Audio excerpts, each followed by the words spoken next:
Hey, what's up, guys? It's Will back once again. We're here for another fight card prediction. We're here for UFC Fight Night. I think it's 172. It's Jessica I against Cynthia Calvillo in the main event. Yeah. So I'm going to fly through these predictions as quickly as I possibly can. Because it is not the greatest fight card. There's some interesting matchups at the top of the card, but apart from that, there's not all too much. There's a lot of talent on this card that maybe shouldn't be in the UFC, but yeah, we're gonna get through this as quick as we can. I just want to say a big thank you to all the new subscribers. You guys have been fantastic, so really do appreciate it. Looking at the throw here, I really need a haircut pretty badly. So yeah, but no, I'm going to fly through this card as quickly as I can. I'm not going to go into it and spend 30 to 40 minutes like I usually do. I'm going to try and get it in here in under kind of 15 minutes if possible. So Christian Aguilera against Anthony Ivy. This fight was put together very quickly. Anthony Ivy was actually supposed to come in for against Jared Mearshart after the Ian Heinisch thing last week. And yeah, when I look at Aguilera, tough guy, got some power behind him, but there's a few fights I watched where he got knocked out stone cold. You look at Anthony Ivy, like I think it was the end of 2018, he's in there getting submitted in the first round. So I think this is going to be an exciting fight. I think both guys have the potential to kind of hurt each other here. I think Ivy's very kind of fluid on the ground, but it also has some power, some decent ground and pound. Like I say, it's not one I've really looked into. I watched a couple of fights this afternoon of Aguilera, but it was in between my daughter flying about, and so I'm just trying to watch a little bit. I never really got the best of reads. I watched Anthony Ivy last week. I think I'm going to take Ivy in this one here, and yeah, I've just got Ivy. Like I say, I think that the majority of the places the fight goes, I think he kind of wins the fight through that there. So I'm going to take Ivy for the win. This is one I literally just watched a couple more fights there of Agipova. It's Hannah Cifers against Mariya Agipova. Couldn't get out there. I actually had a bet on Agipova with another guy up in the card here in a parlay, and then literally an hour later, Melissa Gatto pulls out. So yeah, then Cifers comes in here, and we all know about kind of Hannah Cifers. She fought literally eight days ago, and she kind of fought stupidly, obviously, against Mackenzie Dern, where she was actually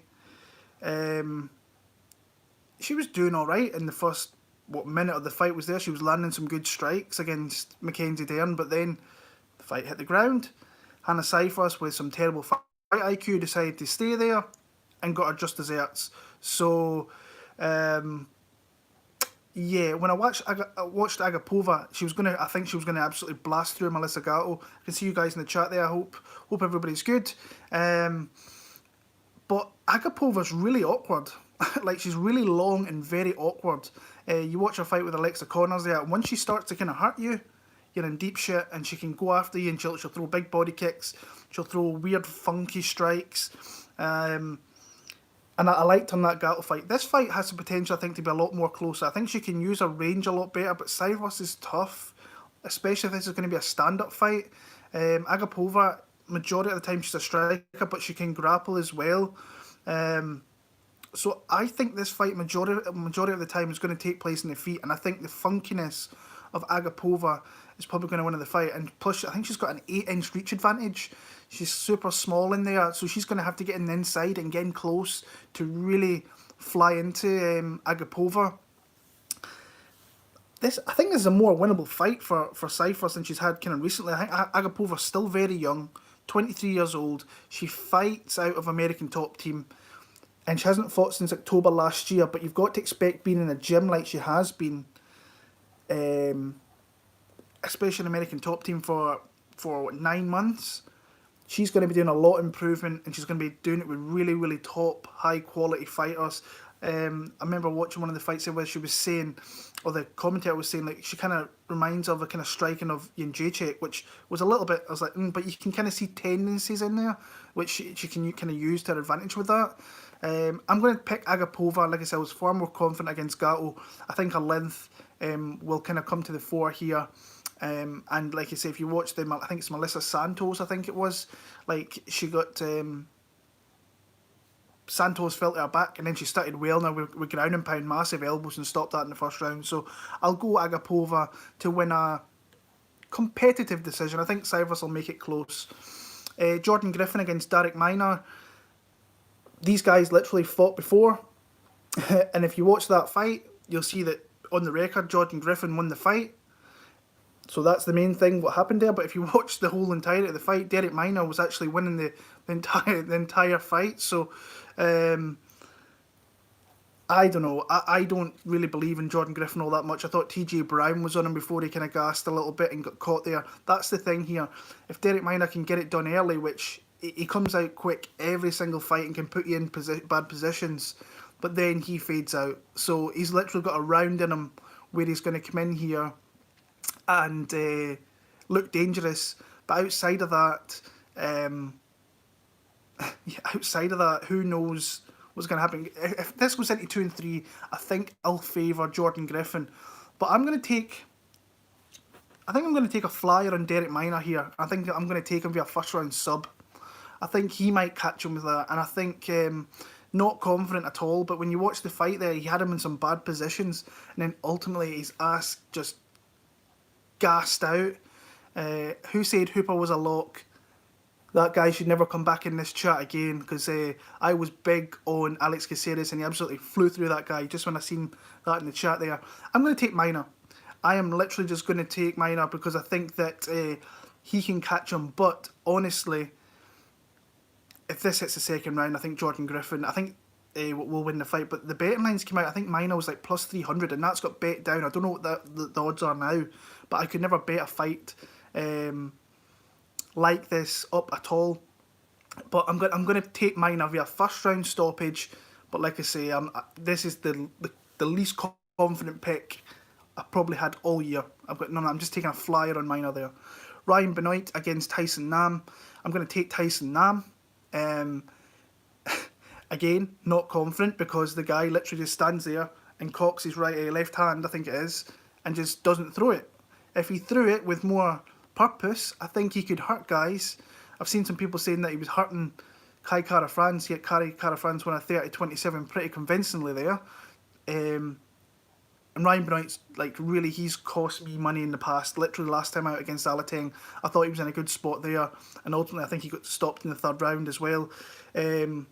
I see this fight, I think Tyson Nam's going to be landing the bigger shots, but he just doesn't throw anything. I've got no confidence in either guy whatsoever. Benoit's been around for a long time, doesn't really fight that often, not really active out there, but getting back in here, like I said, if Nam would just throw more, I think I would like him far more in this spot, and I think I'd have more confidence in him. But in my least confident picks, you're going to see 1, Darrick Minor, 2, Tyson Nam. So I'm going to take Tyson Nam there. Like I say, I'm trying to fly through this. It's not a card that overly inspires me. I don't even think it's a card I'm going to even kind of watch the majority of the fights, because there is no way I'm staying up till 6 AM to watch Jessica against Cynthia Calvillo. If you do, you're a G. But I'm not going to be that guy. I'll have to be up super early on Sunday morning with my kids. So, yeah, I'm flying through this. Julia Avila against Gina Mazany. Mazany's been brought back for one reason only here, and that is to pretty much get ran through by Julia Avila, who's super strong. A girl I've watched come up through Invicta. I just think that Mazany's been brought back here to lose, and it's fairly convincing. You watch some videos of Avila, like, she's super strong. She deadlifts quite a lot as well for a lady. So I think when you see her first fight against Pani Kianzad, she showed kind of more of a strike in there, kind of hurt Pani with a few strikes. Mazany's just there to be beat on. And I watched, I think it was Liverpool. I can't remember who she was fighting now, Lena Landsberg maybe. But I watched the first round, I was like, I really need to go for a piss break, and it's the perfect opportunity to do that. So I went for a piss break, never watched the last 10 minutes of that fight. But Avila, I think, is in a really good spot here. I think she should power through Gina Mazany. I actually think she could stop Gina Mazany. I think some of her powerful shots will land, maybe ground and pound and knock her out. So I'm going to go Julia Avila via TKO, maybe late or early round 3. Charles Rosa against Kevin Aguilar. Two guys, I bet on Charles Rosa against Bryce Mitchell. And he's coming back in here relatively quick again, and I bet Kevin Aguilar against Dan Ige. So, Yeah, Rosa, I mean, he's taken this fight really quick after that Bryce Mitchell, and you can't, like, he took a bit of damage in that one for the simple reason that he got thoroughly dominated. He got hit with some shots on the ground and got controlled. And Aguilar, he does pop on the feet. So you have to kind of wonder if maybe he's a little bit beat up, saying that if he's taking the fight so short after, maybe he's not beat up. So, yeah, I mean, this is two guys that have let me down in the past. When I was watching Aguilar, I just felt more confident in him. Will Rosa come in here and initially try to maybe grapple? I think he could. I think he's got maybe the advantage down there if he can keep it long enough on the feet. I think the more deadlier striker is Kevin Aguilar, so I'm going to kind of lean with Kevin Aguilar in that spot. I like the kind of betting line to come down because that's a guy I might actually kind of throw some money on if the line comes down, but if it goes up a little bit, I don't think I would like that.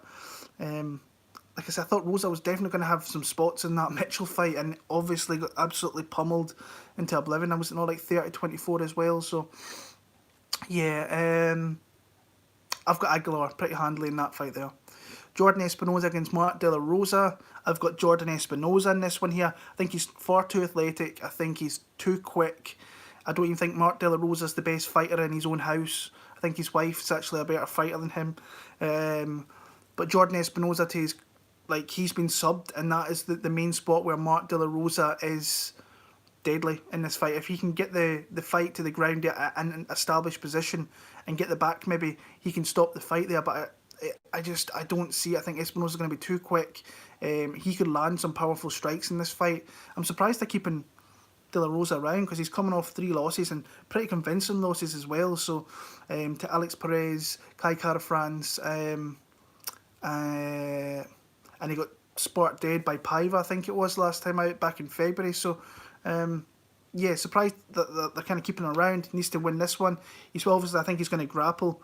I think Espinosa can definitely bat off some takedowns, but if it gets to the ground, he gets in a spot there where he could get his back taken or a mount or something, he could maybe submit him. I just like Espinosa in this spot here.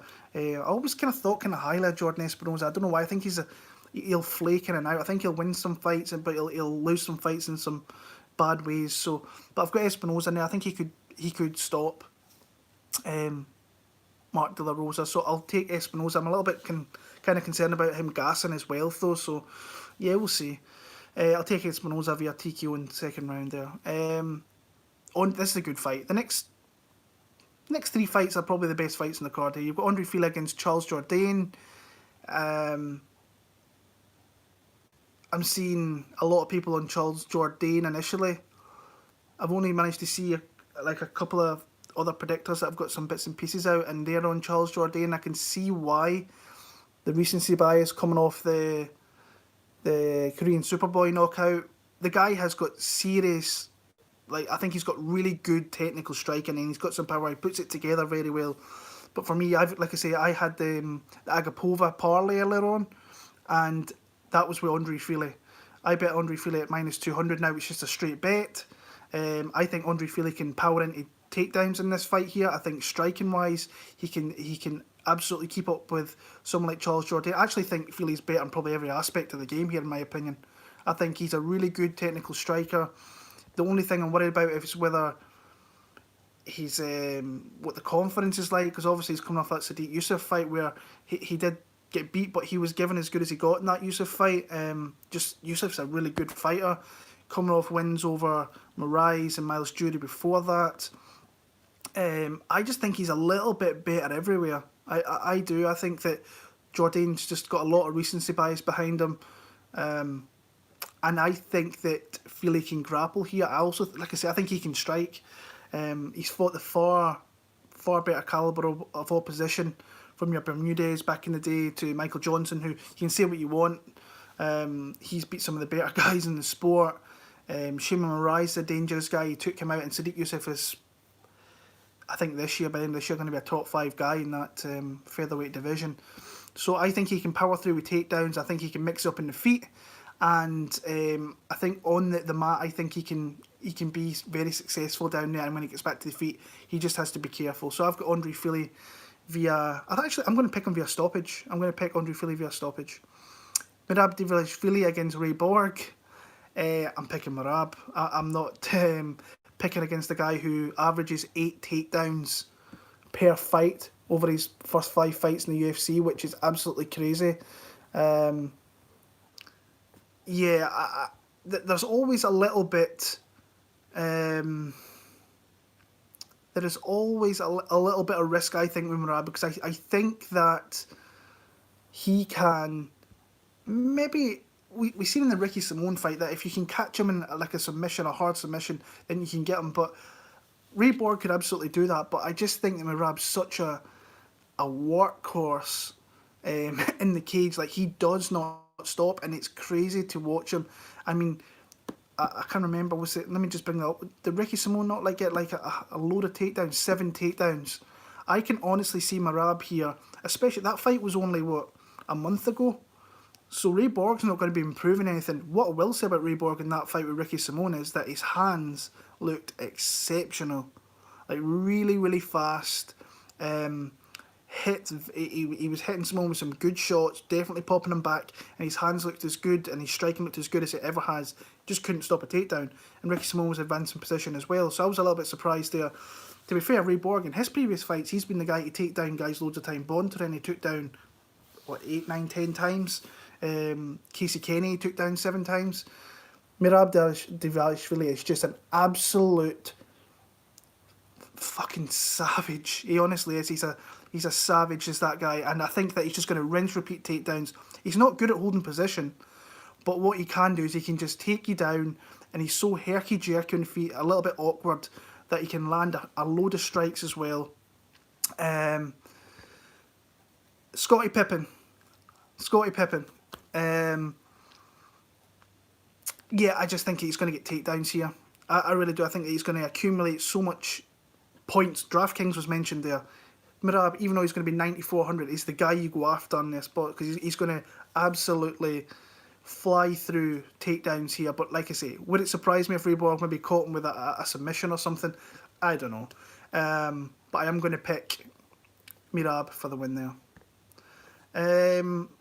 Karl Roberson against Marvin Vettori. We broke this one down last month. And then Karl Roberson absolutely pulled out on fight day. And you've probably seen the video of Marvin Vettori going absolutely batshit crazy. And I can see why, because the guy's had so many fights fall through. He's supposed to fight in London. Went to London, I think, and then had to fly back. Then they gave him another fight. And then Roberson pulled out on fight day. I don't understand why someone's saying there why he's such a big favourite, because Roberson will cause him some problems, but I really like what I've seen from Vittori in like his last few fights. I think that he's very tough. I think he's a guy that will get better. I think he's in a great camp at King's MMA with good guys around him. Benil Dariush teaching him through things here. The only thing I'm worried about is the fact that, I mean, this is another weight cut for Vittori. Was it a month in between those two weight cuts? So I'm a little bit kind of worried with that. But outside of that, I think that Vittori's very tough. He's got a good chin. Roberson's coming off that win over Kopylov, I think it was, in Russia, which I bet on Kopylov.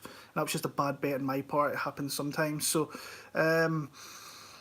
yeah, I went with Vittori last time when this fight was going to happen. I don't see any reason for myself to change it. I think he can mix it up. I think he can get takedowns. I think he can establish position. I actually think he can submit Karl Roberson. Roberson, as long as if this stays on the feet, then he has every opportunity to maybe knock out Marvin Vettori. Vettori's shown that he can take a shot. Akhmadov was landing some good shots. Adesanya was landing some shots initially.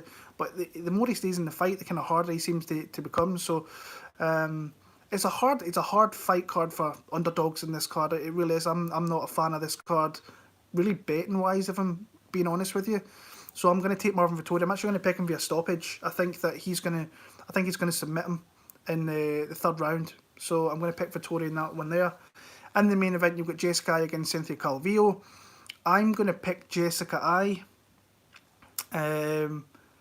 because outside, I mean, in the division, she's 4-1 in the division, only loss to the champion.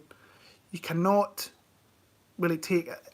I'll always pick against Jessica because I'm not really an overall fan of her kind of skill set, but I think that Calvillo moving up to 125 here. Both girls, I think, did Calvillo not miss weight last time out?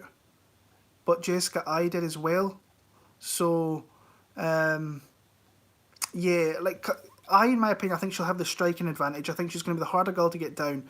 Calvillo's biggest strength is obviously on the ground, so I think that she will have to get the fight there. And both girls, I think, if I remember right, I've trouble gassing a little bit, or I might just be thinking about Calvillo. Yeah, it's Calvillo I'm thinking about. She's had trouble. I think she will gas as the fight kind of goes on. Maybe moving up to 125, that might be rectified.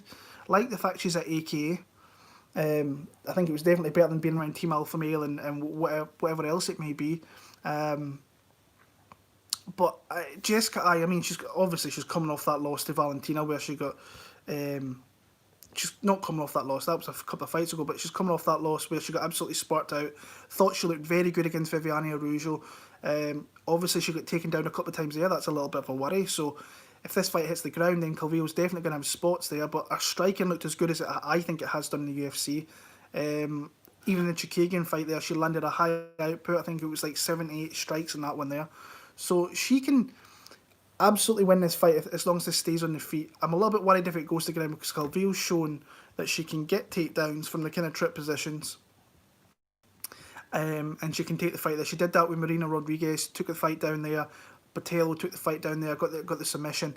So I'm actually a really big fan of Cynthia Calvillo as a person. I was around about her in Glasgow and she's so nice, and like everybody was obviously against her because she was fighting Jojo in Scotland, which is never a good thing. So but she was the nicest person ever. Like, so as a person, I wish her all the best. I hope she has a good career, but as this kind of fight, I think Jessica I beats, and I actually think she could stop her in the late rounds as well, possibly. But I'll pick a decision because it's a women's fight, and majority of those fights go to decision. So, this card is it's a little weak coming off UFC 250 where we had some massive fights there, but it's better than having no fights like we had through majority of April and stuff like that. So we'll take it. But we're back next week for Curtis Blades against Volkov. I'm actually going to release a video probably on Thursday of that main event kind of breakdown. I've actually got a bet on that fight parlayed with another person on a future card, which I thought I was getting really good value on. So, yeah, like I say, I don't know what I'm going to do for bets this week, honestly, but I'm going to try and see if I can find some spots. Last week I kind of got who did I bet on? Sanhagen got starched. I bet on Alex Caceres. That was the one bet that I think I won out of the 4 that I had. I had a 1-unit loss. So I had Sean O'Malley. I made a stupid bet late on Saturday night. I thought Wineland might tough this one out, so I put a unit on Sean O'Malley via decision. That did not work out great. Got starched in the first 2 minutes. And Jose Formiga was just another bad bet. I seem to be making consistently bad bets. I had Charles Rosa I mentioned earlier on. Formiga just looked old in there. Perez absolutely flew through him. So I just need to try and stop those bad bets and try and look for those spots like the Caceres one where you're fighting a Chase Hooper who, that kid shouldn't have been in the UFC either. So, yeah, but like I say, that's my fight card predictions for this one here. Went 23 minutes. I wanted to get around 20 minutes, so I'm not bad with that. I'll be back next week for Volkov against Curtis Blades. I think we're going to have some good fights there. Until next week, guys, all the very, very best. Hope you're staying well, staying safe. Life's kind of getting back to normal a little bit. Things are opening. So I might be catching a stream later on in the week. A 7-fighter parlay for 700. Nice. I see that. All the best. Peace.